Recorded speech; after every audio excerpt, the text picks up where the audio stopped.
ನನಗನ್ಸುತ್ತೆ ನನ್ನ YouTube channel ಅಡುಗೆ ಚಾನಲ್ ಆಗುತ್ತೆ ಅಂತ. ಹಲೋ ಗಾಯ್ಸ್, ನಮಸ್ಕಾರ.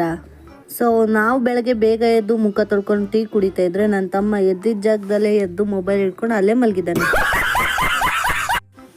ಅದಾದ್ಮೇಲೆ ತಿಂಡಿ ಎಲ್ಲ ತಿಂದು ಎಲ್ಲ ಕೆಲಸ ಮುಗಿಸ್ಕೊಂಡು ಮಧ್ಯಾಹ್ನ ಏನಪ್ಪ ಮಾಡೋದು ಅಂತ ಯೋಚನೆ ಮಾಡ್ತಾ ಕುತ್ಕೊಂಡಿರ್ಬೇಕಾದ್ರೆ ನನಗೆ ನೆನಪಾಯ್ತು, ಯಾಕೆ ನಾನು ಜ್ಯೂಸ್ ಮಾಡಬಾರ್ದು ಅಂತ. ನಾನು ಜ್ಯೂಸ್ ಮಾಡೋಣ ಅಂತ ಹೋದೆ ಅಡುಗೆ ಮನೆಗೆ. ಆದರೆ ನನ್ನ ತಮ್ಮ ನನ್ನ ಹಿಂದಿಂದೇನೆ ಬಂದು ಅವನು ಅಡುಗೆ ಮಾಡ್ತಾ ಇಲ್ಲ, ನನಗೂ ಮಾಡೋದಕ್ಕೆ ಬಿಡ್ತಾ ಇಲ್ಲ. ಹಿಂದೆಯಿಂದ ಒಂದೇ ಸಮ ತೊಂದರೆ ಕೊಡ್ತಾ ಇದ್ದ. ವಿಡಿಯೋ ಮಾಡ್ತಾ ಇದ್ದೀನಿ ಅಂತ ಹೇಳಿದ್ರು ಸುಮ್ಮನೆ ತಲೆ ತಿಂತಿದ್ದಾನೆ ಗೈಸ್. ಇನ್ನು ನೋಡಿಬಿಟ್ರೆ ಸಿಟ್ಟು ಬರ್ತಾ ಇತ್ತು, ಆದರೆ ಏನು ಮಾಡೋಕ್ಕಾಗಲ್ವೇ, ನನ್ನ ತಮ್ಮನೇ ತಾನೆ. ಹೆಂಗೋ ಹಂಗೋ ಹಿಂಗೋ ಕಷ್ಟಪಟ್ಟು ಒಂದು ಕಾಟ ತಡ್ಕೊಂಡು ಫೈನಲಿ ನಾನು ನಿಂಬೆಹಣ್ಣೆಲ್ಲ ಕಟ್ ಮಾಡಿಕೊಂಡು ಜ್ಯೂಸ್ ಮಾಡಿದೆ ಗೈಸ್.